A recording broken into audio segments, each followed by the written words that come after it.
TG Geeks, episode 26, June 22nd, 2015. Have we really been doing this for a year now?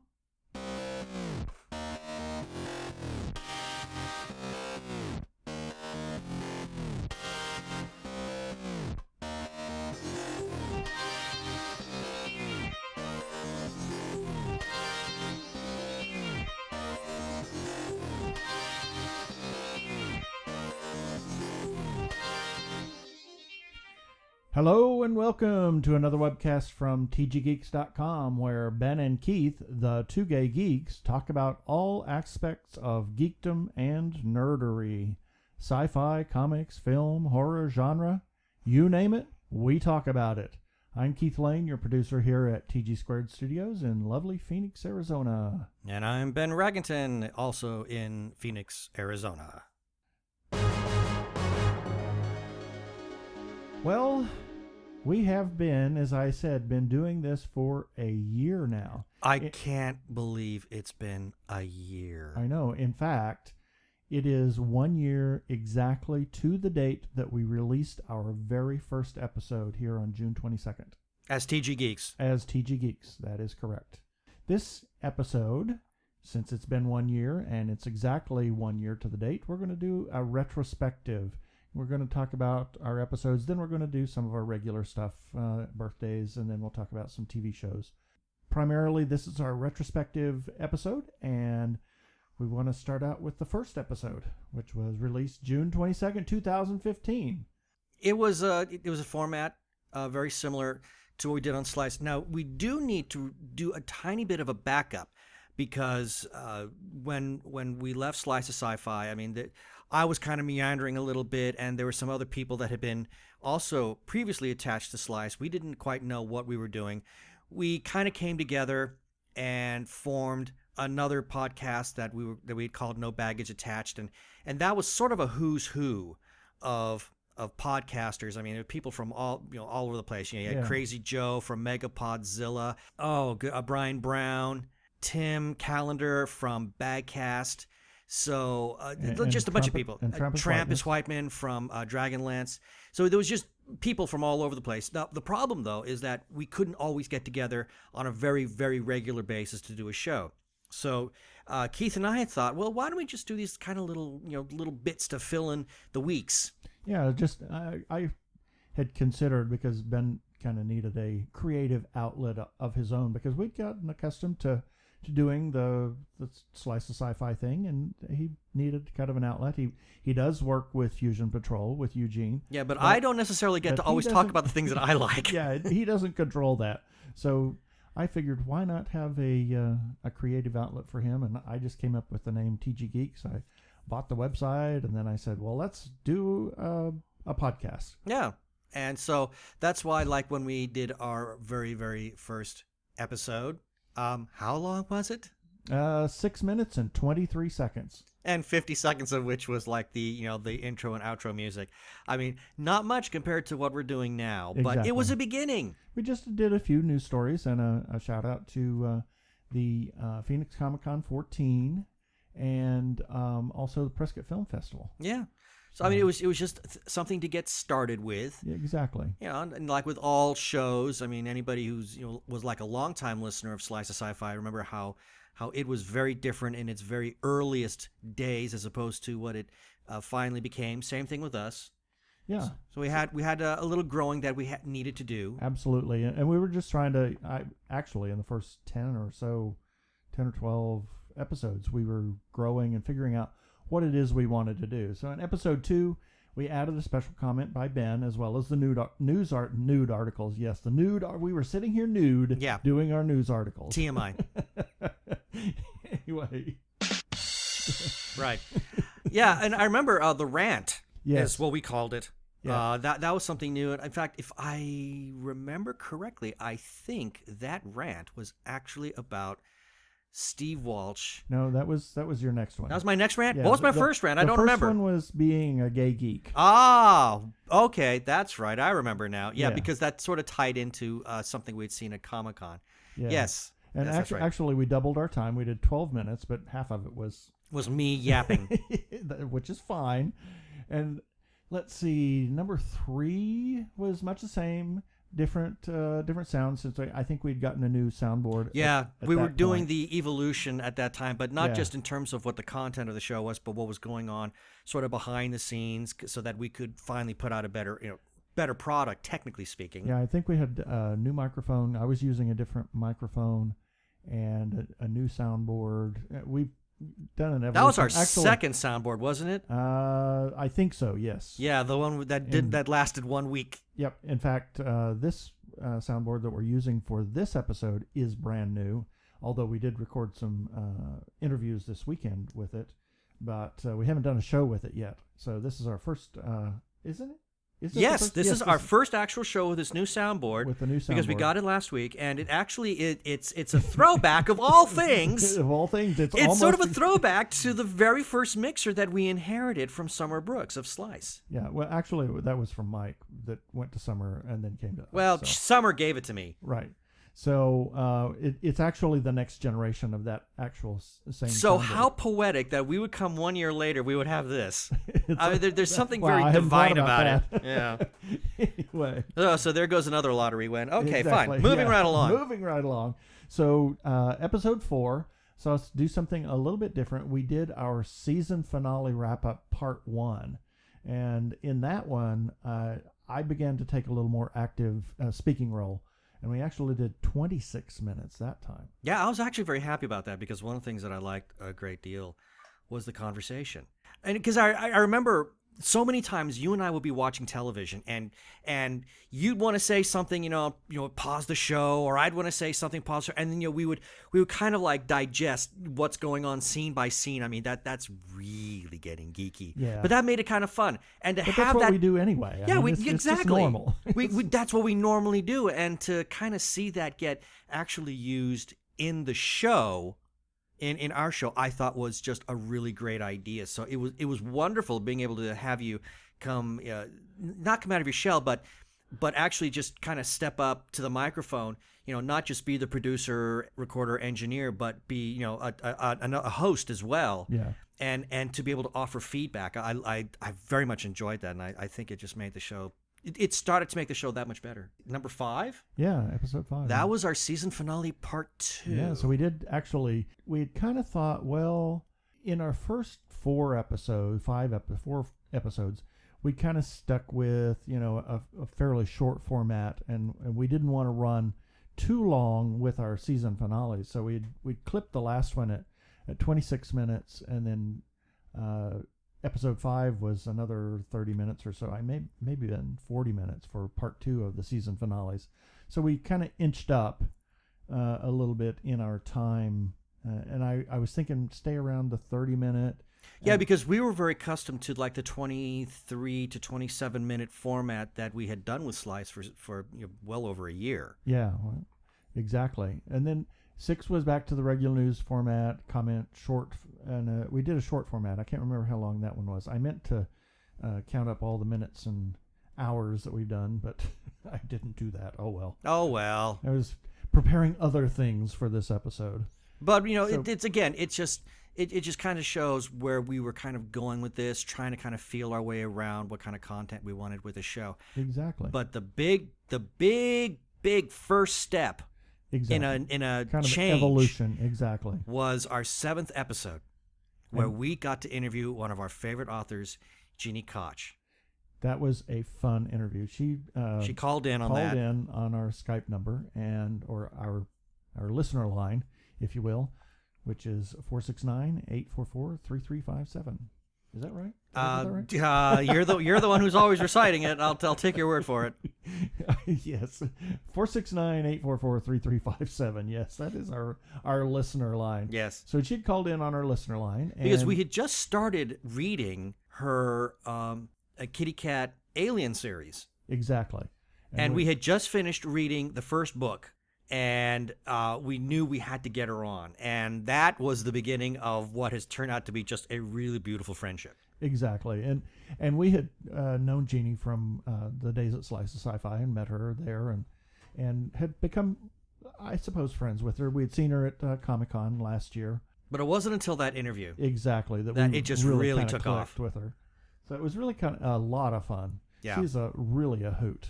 Yeah. And then 8 and 9 were back to our short format, and we gave a shout out to No Baggage Attached podcast. I think because we had done with NBA, we did that was an episode where we talked primarily about, I think it was Captain America. Yes, exactly. Yeah, Captain America. That'd be Winter Soldier. Winter Soldier. Yeah. Yep.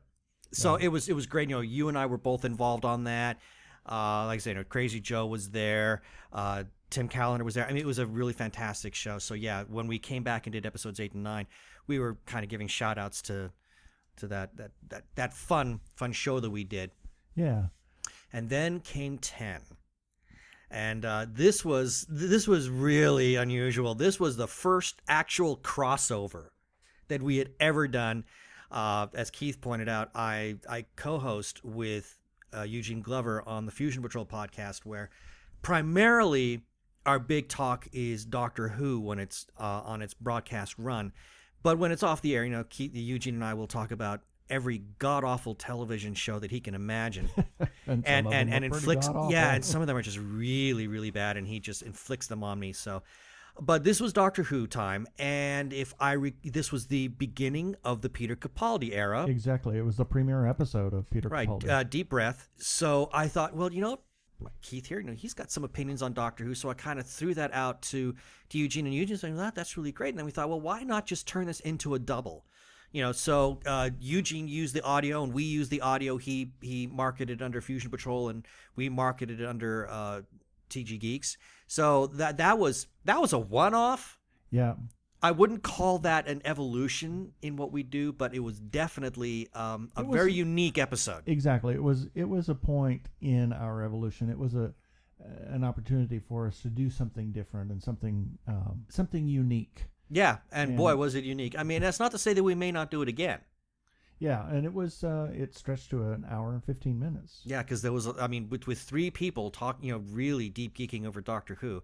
Especially that episode, there was a lot of talking that had to be done on that one. And I think that was from that point on, we have been around the 1 hour. We've had a couple that were 36 minutes, 44 minutes, or 49 minutes. But we were definitely exceeding the 30-minute mark. Exactly. So regularly at that point. Regularly, and we're pretty much at an hour now, around give or take, but in between 45 minutes and an hour is what we are doing at the moment. So then we'd taken a couple of months off after that. We just kind of needed a little time we'd done 10 episodes, and pretty much, I think it was every week at that point. Pretty much every week, but we were also getting ready to go on vacation. Exactly. So we took a couple of months off, and we came back with episode 11, where we featured a travelogue on our Disney cruise to Alaska, which was really, the cruise was incredible, but also the travelogue and talking about the different aspects of the cruise was kind of fun to. Yeah, if anybody, if they want to know what we think about doing a cruise to Alaska, just take a look and listen to episode 11. It was fun being able to actually do something like that because, as I've said many times, that vacation was one of the best we've ever had. So to be able to dedicate an entire episode on that, and also the people that we met, made it such it was just so much fun to being able to revisit what a great vacation that was, by really talking about it at great length for our show. Yeah, it was really a lot of fun, and I think we were right at an hour on that one. I think we were. Yeah. And then for the very next one, because that was September, what happens in September? Television shows come back. Exactly. So we had a lot to talk about in terms of the fall TV lineup. And it was a pretty loaded program from what I remember, because there was a lot of shows that were either returning or brand new sci-fi, fantasy, horror genre type shows that were just getting ready to premiere. So there was a lot of ground to cover on that. We had picked up a lot of things. That I think we picked up 3 or 4 new shows. About 3 or 4. I think that sounds about right. Yeah, and then it was kind of, what did we pick up, and the things that we immediately dropped. Yeah. Like Scorpion. Thank you. That's our dreaded S word. Yeah. Yeah. Bad. I hate that show. Very, very bad. Don't get me started talking about it. Right. Anyway. And then we did something really unique after that. Really off the wall. Our episode 13 was our Ring Opera episode. Actually, it's part 1 of part our Ring one. Opera. We haven't done part 2 We haven't yet. done part 2 yet. Actually, this was the Metropolitan Opera's new production of the Ring Cycle, of Richard Wagner's Ring Cycle. 4 different operas, 14 hours worth of opera. It was a new production by Raphael Lepage, and it was incredible. I can't say enough about the Ring Cycle. To this day, that is probably the best depiction of the Ring I have ever seen. And I mean, everything from the cast to the set to the quality of the music, as well as the production of the Blu-rays. There was just so much ground to cover that we just felt we had to discuss it. Exactly. And we gave a little shout out to Margaret Jontwaite, who sadly passed away a couple of weeks ago. Yeah, much to our sadness. And Keith and I have both dialogued with her individually, and she was a marvelous, marvelous woman. Yeah, we really, really appreciated being able to talk with her. I felt like I knew her after. I did too. You know, I did too. Hearing her every day on Med Opera Radio on Sirius, and then also kind of communicating with her on Facebook. So yeah, in and fact, you actually I did too. A live chat. I did too. I got to do a live chat with her. She and you were on a business trip, and so I'm here. I'm working on the computer, and I'm listening to the radio, and they were doing. It was Faust, starring Jonas Kaufman and Renee Papa. I started. There was not just me, but there was a bunch of us. We all started live chatting with Margaret. She was doing the show. She doesn't watch the opera in the theater itself. She has a control booth that she's in with her co-host, and so we're all just live chatting as the opera is going on, just commenting about how great it was, and it was such a marvelous experience being able to do that with her. So yeah, I'm just deeply saddened that she's gone. Yeah. So, and one of these days we will get back and do. We'll do parts 3, the second part. The second part, which would be operas 3 and 4, Siegfried and Goethe Dämmerung, yeah. So, and then episode 14. Oh boy. Oh my gosh. This was our second interview. Not only just the second interview, but our second interview with Jeannie Koch. And it was our first live in the studio interview, and I like to call this our drinking show. It was. She and her husband came over. Steve came over, and we had them in the studio. We interviewed Jeannie live in the studio. Had a few technical difficulties. Her microphone wasn't working correctly, unfortunately. Which is why we're going to have her back. Yes, and then it was a tough time, getting the darn thing published properly. So, but be that as it may, we had a great time. We talked for almost an hour with her, and that episode was just the interview with Jeannie. We sat here and we'd already had I think 2 bottles of wine. At least 2. We hadn't had dinner yet. Yeah, I think we had 2 bottles of wine before the interview. So we had a bottle of wine during the interview. We were pretty loose that night, but it was such fun. And Steve was sitting. He was in the room with us. He was sitting away from the microphones because he's a bit publicity shy. It's rather not quiet. I mean, although he is a guy with an opinion. There's no question about it. You get him in a conversation, he's just as geeky and nerdy as any of us, and he's got an opinion about stuff.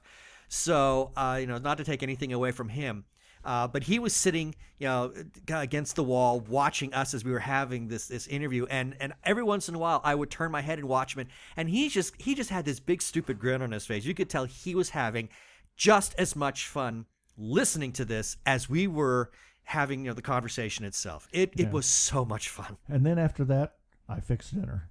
Yeah, fixed dinner, and wow, and what a dinner it was too. Well, of course, it was the stuff I can fix in my sleep. Yeah, but Jeannie and Steve are like, when are they going to have us over for dinner again? We will do it soon. We will do it very soon. Yes. Oh, and then let's see, what was Then it was episode 15. Yes, was more of the fall TV, as well as our impressions on Guardians of the Galaxy and Big Hero 6. And 2 movies that we absolutely fell in love with. Yes. And it was we were also in the 1 hour range, and we were kind of settling into that 1 hour range for our episodes. And you were getting very comfortable behind the mic by this time. Yeah, like I am now. I mean, it's very comfortable. At first I was like, well, this is kind of Ben's creative outlet, and I'll let him talk. And then as it progressed and as we morphed into what we are now, I became more comfortable in speaking. And what this does is that it gives. It's not just, me reciting the same kind of things over and over and over again. It really allows for a lot of very interesting conversational feedback. And being that these were two movies that we loved so much, obviously there was a lot of ground to cover. So having you being as comfortable as you were, right, and as you had become by this time, it made for a really good deep geeking, if you will, about these two wonderful movies. It was really great seeing you become so comfortable in this new role.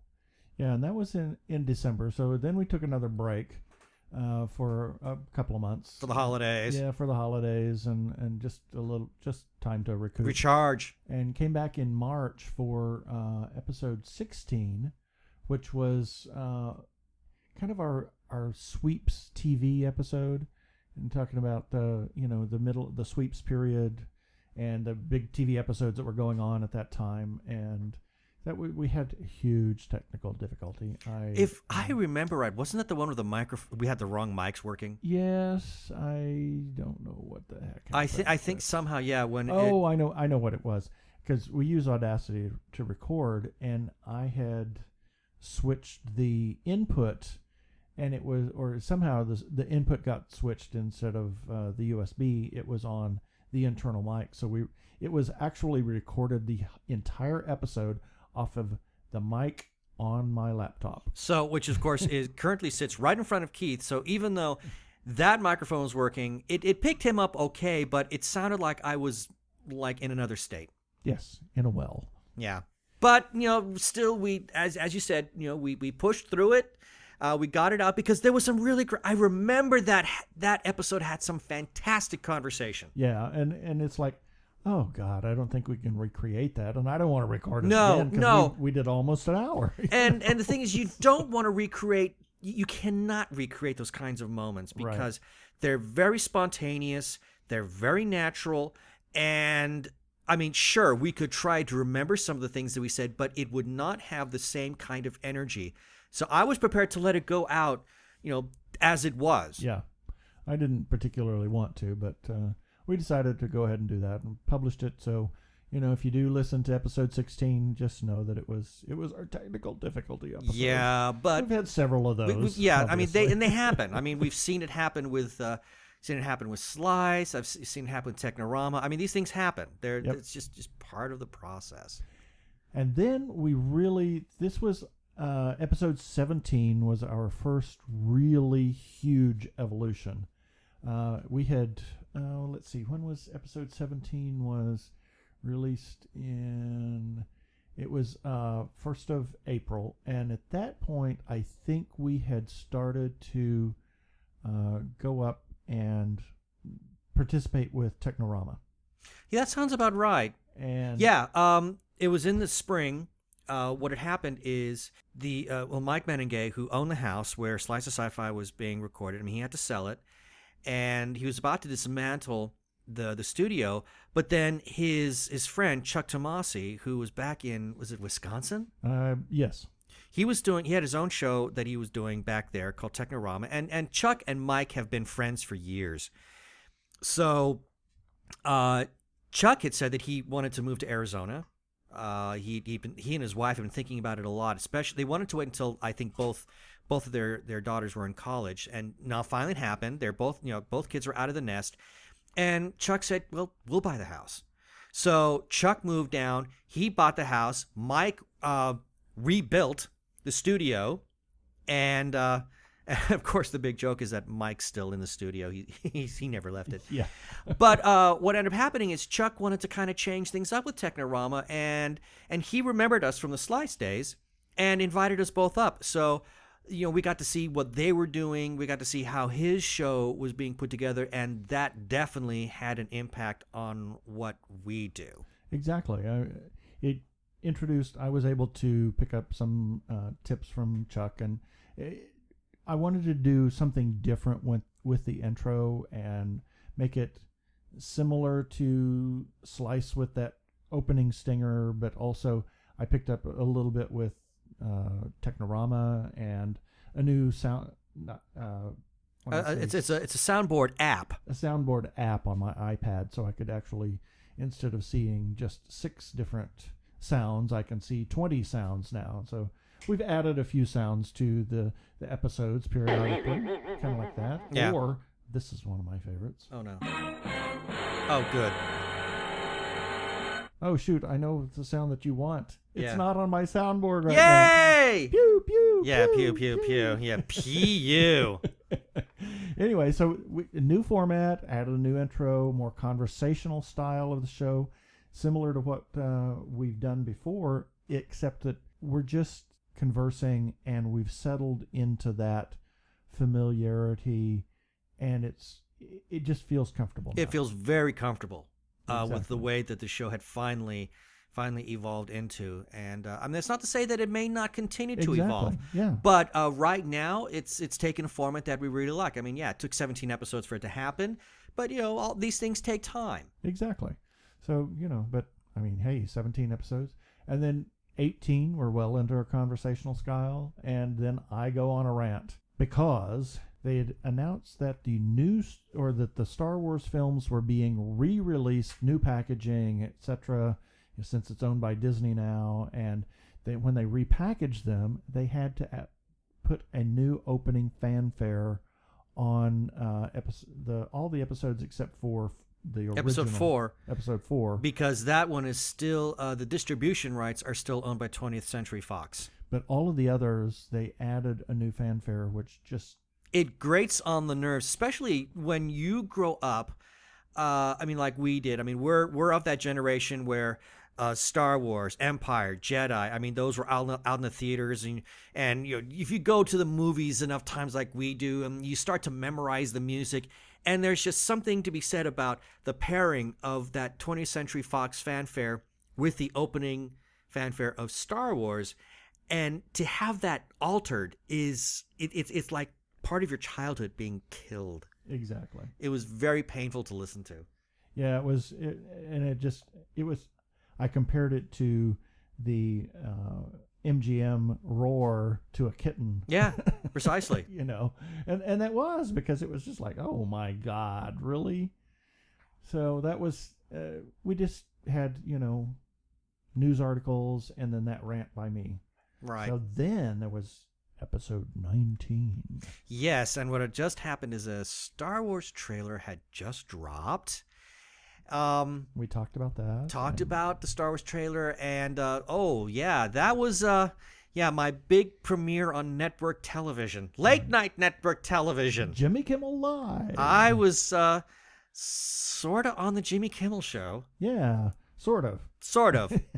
He was there. I was there on the him. Yeah, you could see my face. He was on the wall. I was on the Wall of America. Wall of America. Yeah. So, I was all there to ask a couple of questions, and instead, because of the way the show ran, didn't quite happen. Yeah, it was with all running a little bit long. Yeah, it was all the Avengers cast, and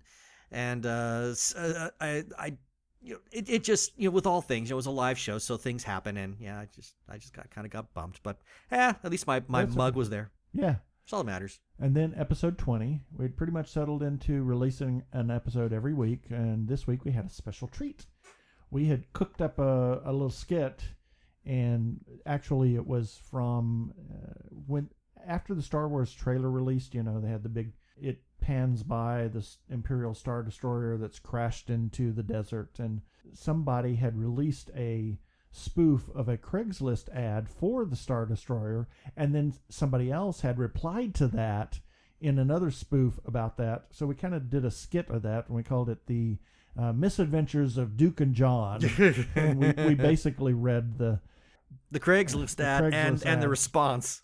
Exactly, and added some sounds around it, etc. Then we had episode 21. And we were kind of back to our format, but now clearly it was conversational. Yeah, episode 21 and 22 were just regular episodes talking about TV and movie news and just little bits of this, little bits of that, conversational. I mean, we would peruse.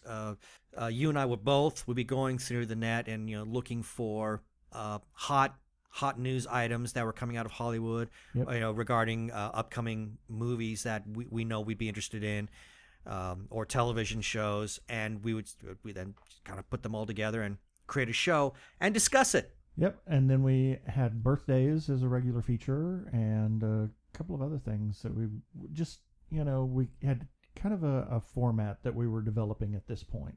So it was kind of nice to... The show had a structure at this point. Had a structure, exactly. We had first stories, and then we had birthdays. We might have a science story before that, and then we do a promo, and then we come back and do second stories, and then feedback, and then second story. I think it finally became the show that we really wanted it to be by this time. Yeah. So it was beginning to be, not that it was ever really work, but now it was easier to do the show.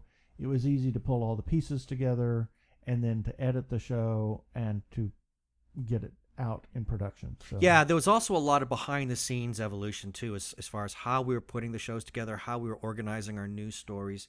That was a process, as with all things. And by this time, it was really becoming a very smooth, and I dare say it was becoming an enjoyable process. Yeah. And then there was episode 23. Yet another milestone in doing something totally unique. We went to Disneyland as part of the kickoff of their 60th anniversary, and we recorded some live segments. Yes. For the show there. During the 24-hour party, and also we did the first day, which was Friday, right? Yes, it was. Friday, and so we did that 24-hour. It was kind of a long story of why we almost did all of the 24 hours. Yeah. But we didn't. We did about 20 of them. About 20 hours. Close to. But it was 24 hours by the time we got back to the hotel. Pretty much. We'd been up. Yeah. So, then we did some segments for in the parks on the Disneyland 60th anniversary, and also the new parade and fireworks, as well as the new World of Color show that they released. So that was a lot of fun. It was really enjoyable being able to do.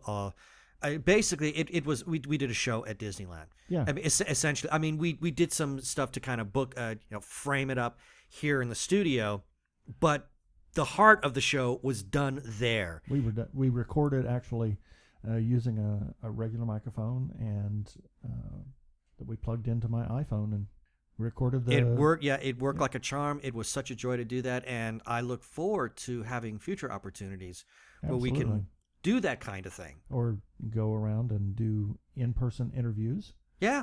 So that would be a lot of fun. Very, very hopeful on that. Speaking of interviews, episode 24. Wow, this was a gold mine. It was episode 24 was our third interview, and we spoke to Neil and Jana Halford about filmmaking and their horror short, The Case of Evil, we had just seen at Phoenix Comic-Con. We talked about that in that episode of how that came about. We had gone to Phoenix Comic-Con.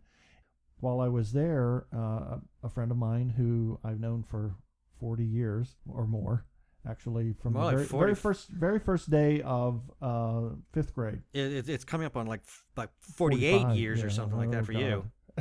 Thank you so much. Thank you. Not a problem. Anyway, Bill sent me a message on Facebook and said, "You guys are at Phoenix Comic-Con, and why don't you go see my cousin's horror short that he has coming?" So we decided to do that, and it was at 10:30, and we had a dinner planned, so we rushed over after dinner and saw this Case of Evil. It's a short. It's what, 4, 5, 8 minutes? It's a little over 5 minutes long. No, I think it was like right at 10 minutes. That's what it was, because Neil said that about 10 minutes was the...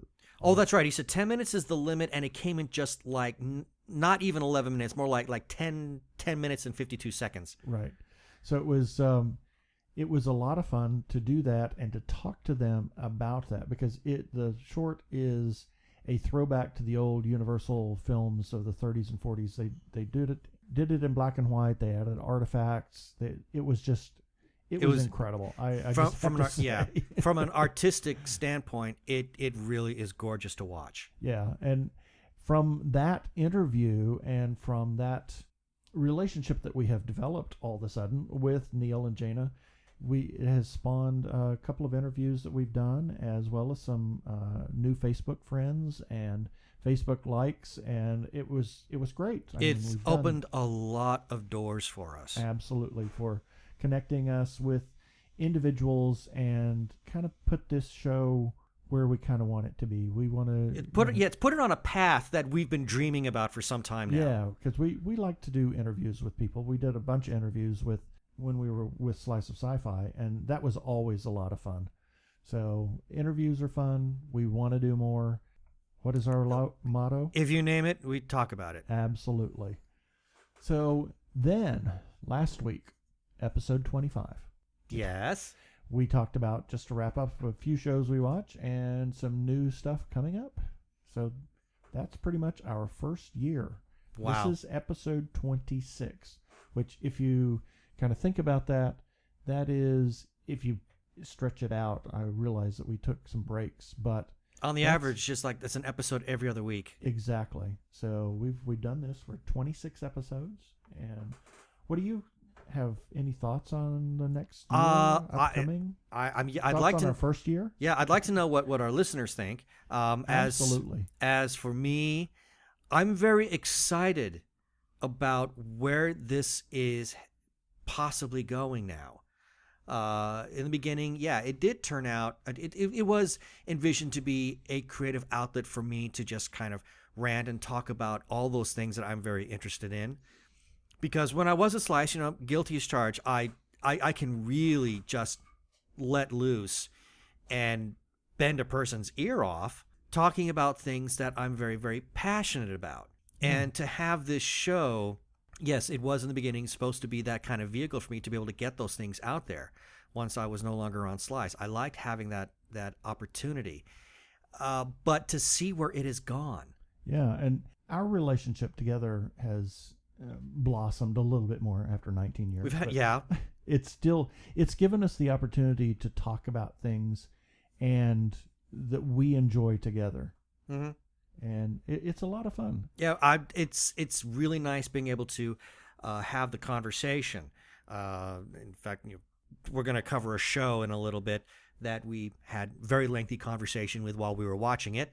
We'll get to that in a few moments. But yes, to have that kind of opportunity now. I mean, not just when we're sitting in front of the television, but also behind the microphone. It's been a joy for me to be able to have the conversation and to have this show be the means by which we can share those things that we're passionate about with other people. Yep.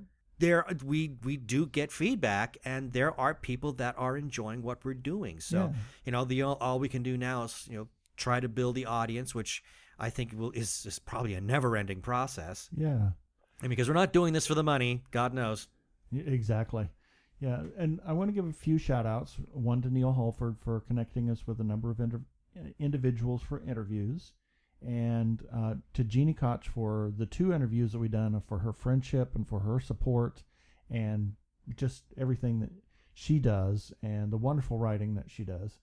We want to thank our friends at Technorama and Megapodzilla Podculture for graciously running our bumper ads.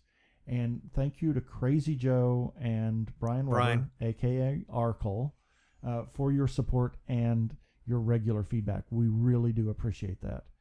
And a very special thanks to everybody that has been on this journey with us. We really do appreciate the time that you've taken to listen to us. We welcome your feedback. We really want to know what you think of the show. What do you think about the evolution of our show? What do you think that we could do in the future?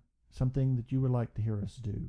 Yeah. That you think that we might like to do. So I mean, as I said before, when we do this show, I mean, when you're doing any kind of a podcast, you've got to do it for yourself. It has to be interesting to you. Otherwise, it's not going to be interesting to any listeners that might be out there. But at the same time, we do want the listeners to be entertained.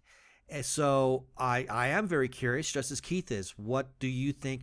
What would you like for us to cover? We'd be very interested in hearing about that. Absolutely. All right. So that is a wrap-up of our first year. So we're going to go ahead and do some of our regular stuff. We're going to do our birthdays now. So here we go.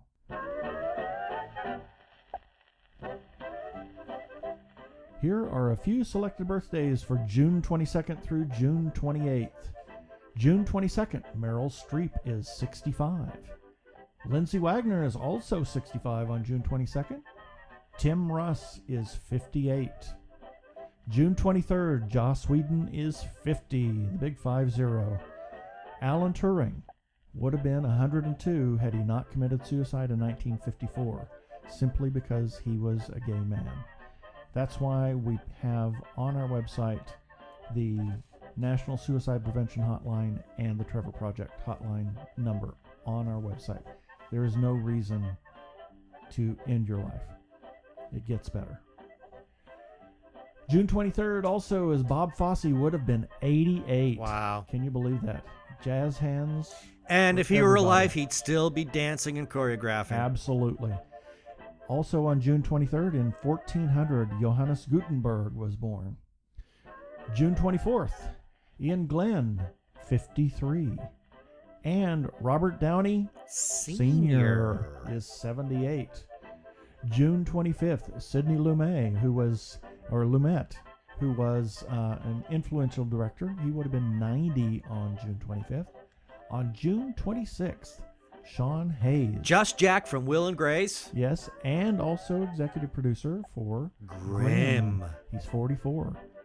June 26th, Peter Lorre would have been 108. On June 27th, Tobey Maguire is 39. Okay, now I'm feeling old. Exactly. 'Cause I still remember, I still see him as Peter Parker in the first Spider-Man. Yeah. And that was how many years ago? I don't want to know. Too many years ago. And J.J. Lensflare Abrams is 48. More like J.J. Lensflare, let's find new ways to kill Star Trek. Oh, I'm sorry, did I just say that? Yes, you did. Whoops. And on June 27th, Bob Keeshan. You know who that is? Captain Kangaroo, as well as Clarabelle. No, not Clarabelle. He was from the Howdy Doody show. Howdy Doody. Oh, yeah. He was the clown. Right. Was that Clarabelle the clown? May have been. I believe remember. it was. Anyway, Bob Keeshan would have been 87 on June 27th. June 28th, Mel Brooks is 88. Elon Musk is 43. And he's the man that I think if Michael Armenegay were to have a gay affair, it would be with Elon Musk. Elon Musk, his boyfriend, yes. Alice Krieg is 60. And Kathy Bates is 67. That's our birthdays for this time period. Let's all go to the lobby. Let's all go to the lobby. Let's all go to the lobby to get ourselves a treat.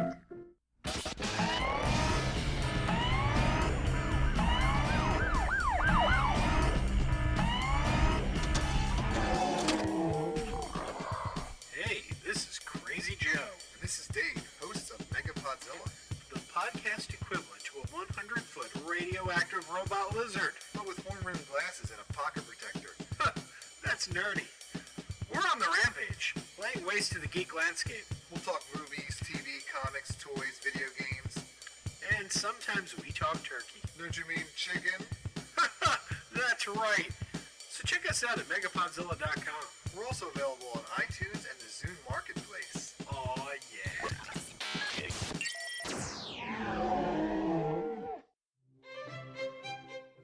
You can find culture at the theater. You can find culture in the bottom of an unwashed coffee mug.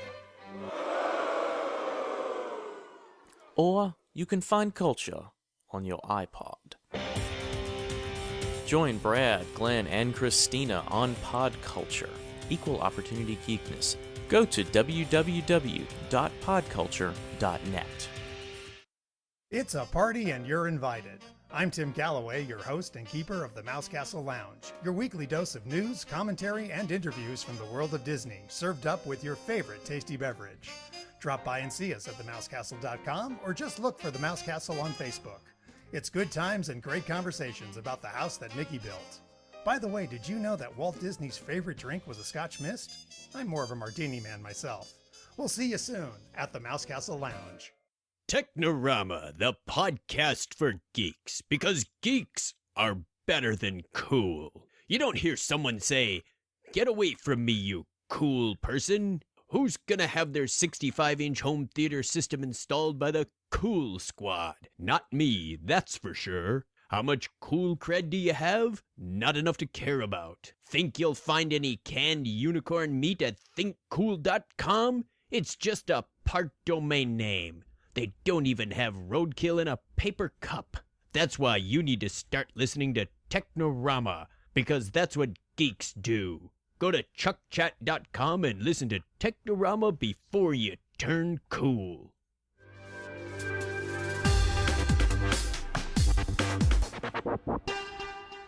And those are the bumpers that we have. If you have a podcast that is interesting and you want us to send us a bumper, you can send it to Keith at tggeeks.com, or you can send it to Ben at tggeeks.com. Let us know that you have a podcast, and we'll be glad to run a bumper for you.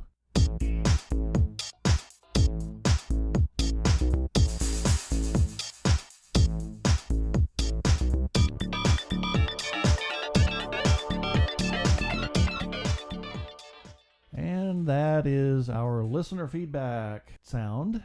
And but this week we don't have any listener feedback, with the exception of, yes, last week we gave a shout out to Claire O'Leary about the arrow and how she definitely wants to fly overseas and pinch somebody's head off. Yes, and she did actually tweet. Actually, it was on Flash. Oh, it was on Flash, exactly. She wants to pinch off the head of Iris West. Yes, and she sent a tweet that she said that she loved it. She really didn't want to kill her, but she hated the writing of the character, and both of us agree. I really hated. I love the actress, and I wish they had written her differently. But my God, I got a funny feeling that character's kind of like taking a life of its own, and now the writers are sort of stuck. Yeah, exactly. Anyway, so shout out to Claire O'Leary. If you have a comment, you can comment on our Facebook, a comment or a question or a concern or a suggestion. You can comment on our Facebook page, our YouTube episodes, or you can go to tggeeks.com. You could receive a shout out on a future episode, or you could call our listener line, our listener feedback line, and we'll play your comment on air. Joe did that last week.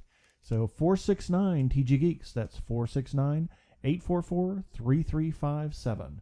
And if you're a Skype user, you can look us up on Skype. We are TG Geeks. Send us a request for an ad, and we will add you. And then you can call us on Skype and leave a voicemail. Now, if you send us an ad and I don't know who you are, I will probably reply back, please tell me why you should be added, because I don't want a bunch of spammers, and I want to be sure that it's somebody that listens to the show and is not going to spam me. So that is our listener feedback.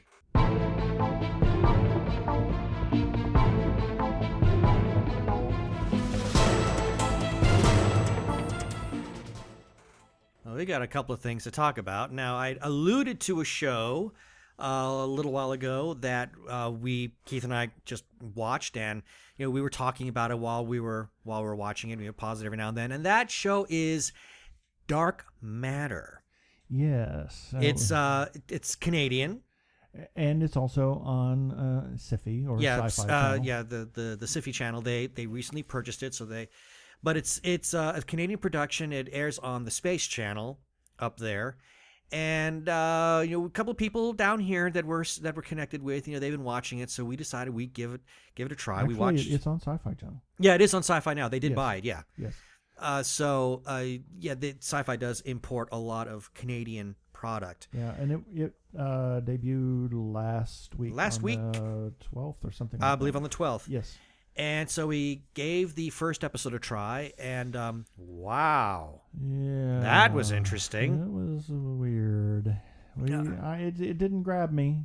No, it didn't grab me either. but- In fact, it kind of irritated me right from the very beginning. Yeah, I had this. I don't want to give any spoilers. in No, case but you don't I watch it, just but had this feeling that certain things were going to happen in a certain way, and a couple of tropes. yeah, there's some tropes and some stereotypes that really came into play, and I thought, oh man. Really? And if I could, and both of us were calling them out as they were happening.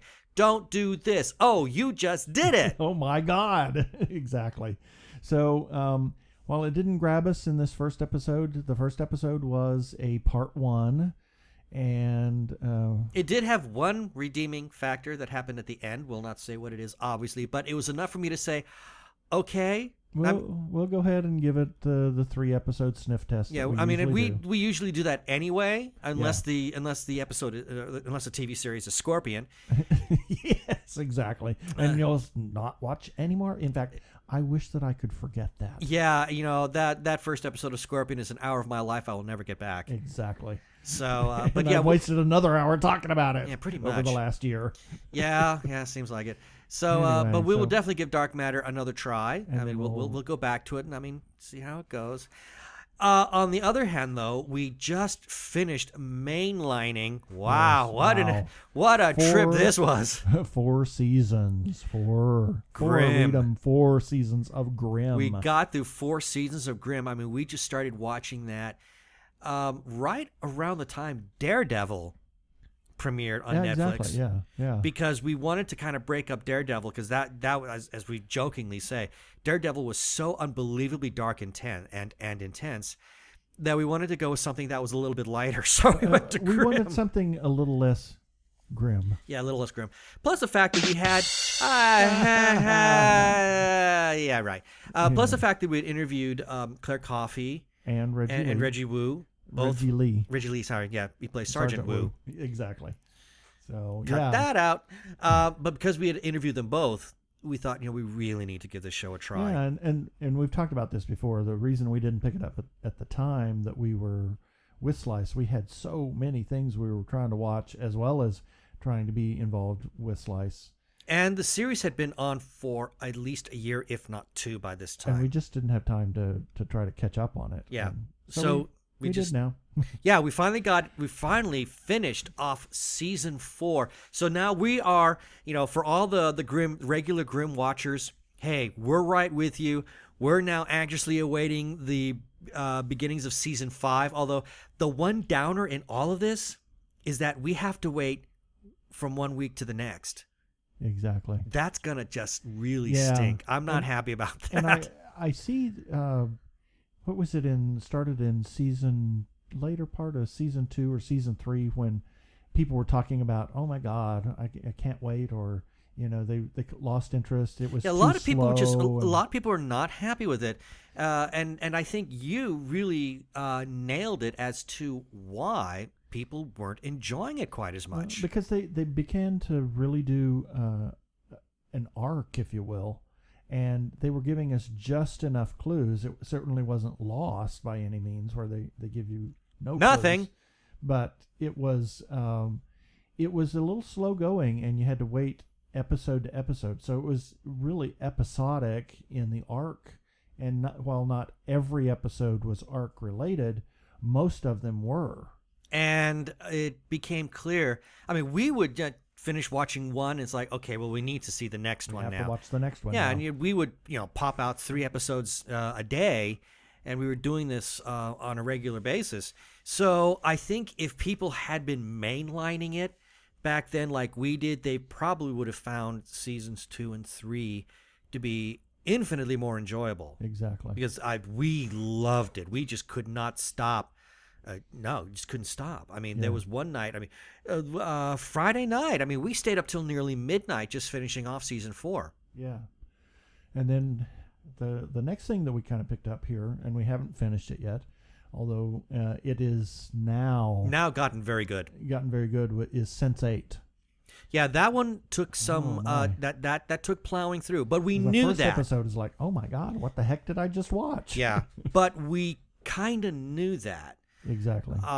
As it's co-created by Joe Michael Straczynski, who really does a really great job of universe building whenever he's starting something new. So there was this big universe that had to be put together. Its players had to be introduced, and he likes to take his time. And if anybody kind of wonders, just take a look at the first season of Babylon 5, which a lot of people consider to be its weakest of the 5-year run.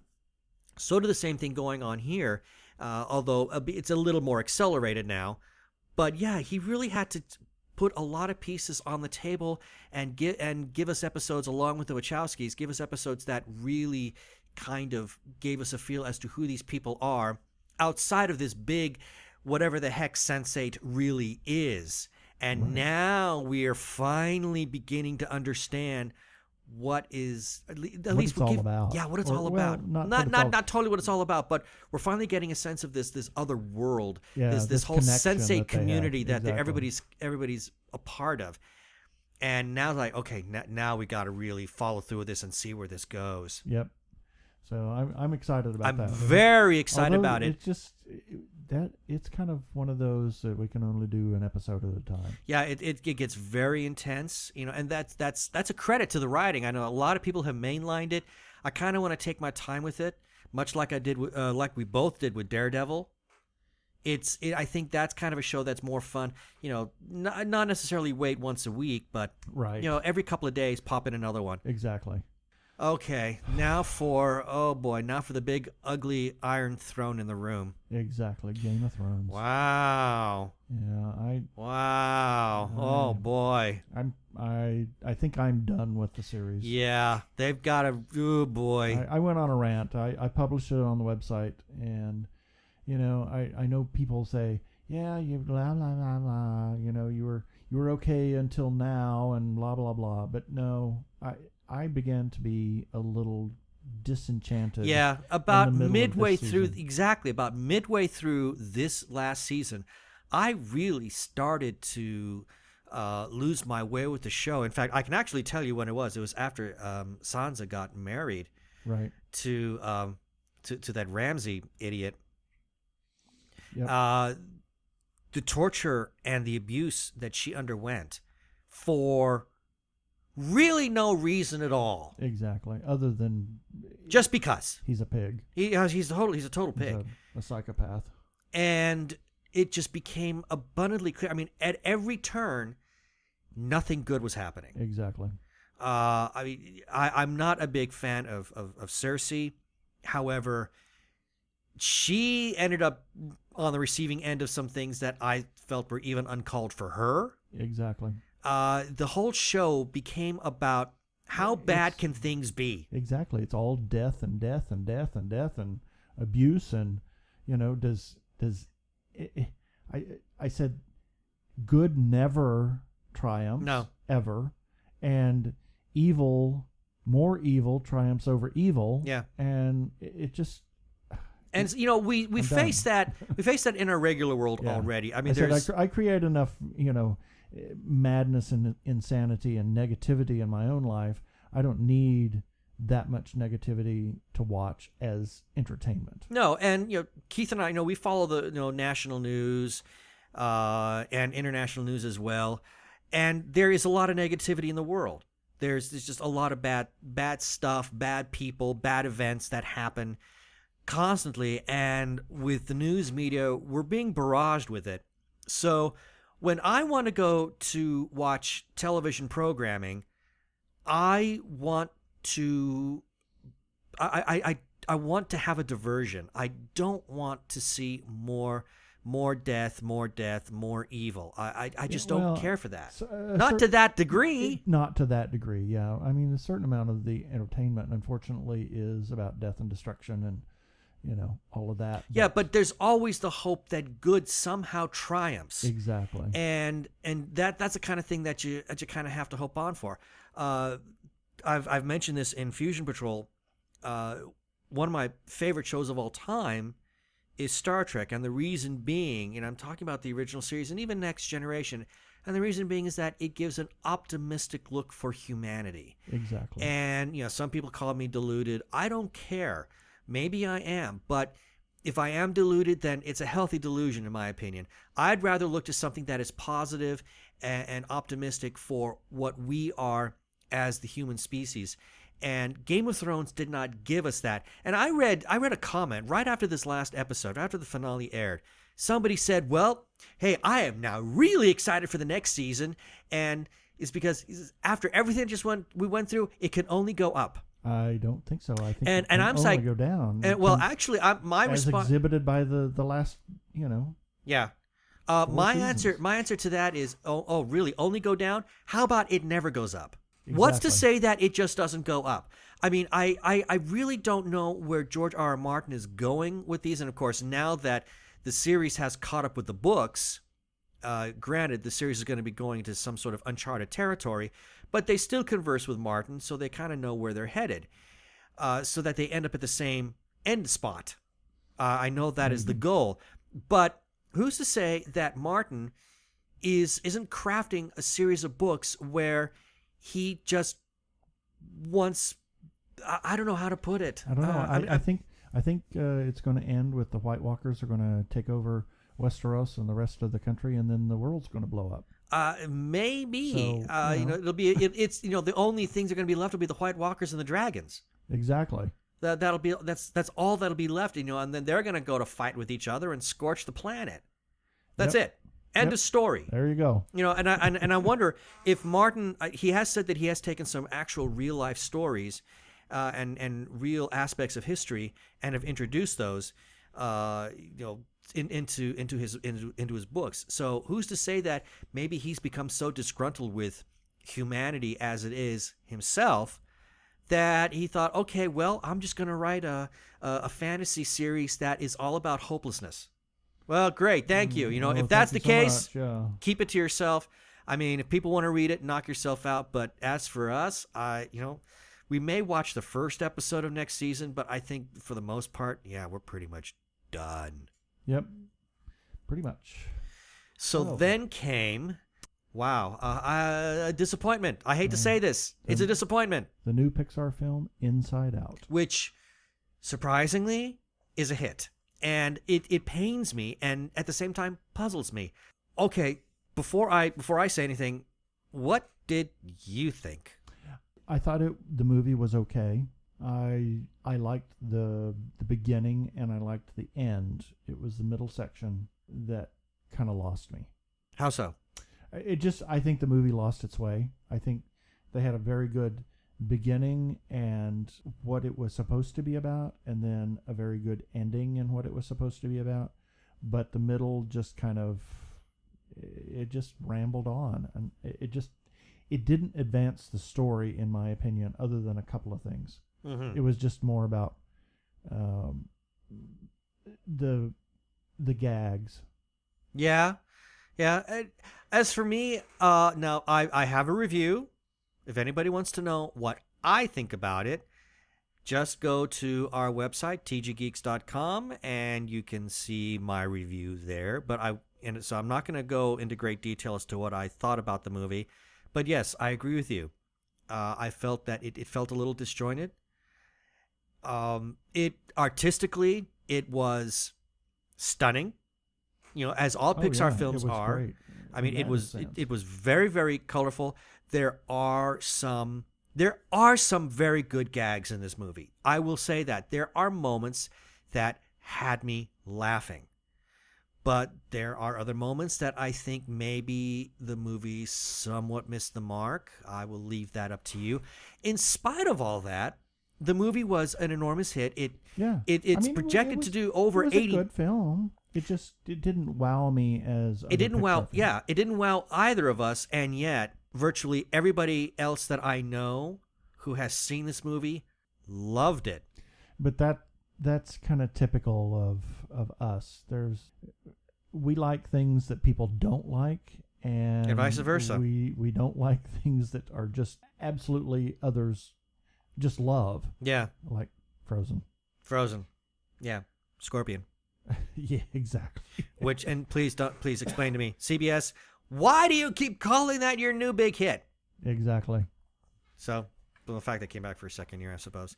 But yeah, you and I, we definitely march to the beat of our own drummer when it comes to the things that we like. And yeah, Inside Out just didn't work for us. I mean, again, it's not a bad movie. Yep. But with the past Pixar films, we've always gone out and seen them at least a second time, if not a third. I mean, On opening weekend. How many times? I mean, Cars was one that we just kept going back and going back and going back. And then there was Brave. Oh, my gosh. Yeah. Oh, we saw it 3 times in the first weekend. Yeah. I mean, we just could not get enough of that movie. We loved it. And that's another one that people just kind of like ho-hum. Yeah, people were very ho-hum on that one. Loved the film. And you and I just thought that was probably one of Pixar's finest moments in terms of movie making. And Inside Out, to me, just wasn't one of them. Yep.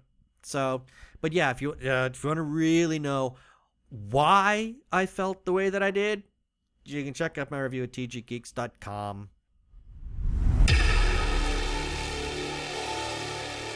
Next week, we have an interview with Miguel Rodriguez, host of San Diego's Horrible Imaginings Film Festival. Wow. So join us then. Great interview. You will enjoy it.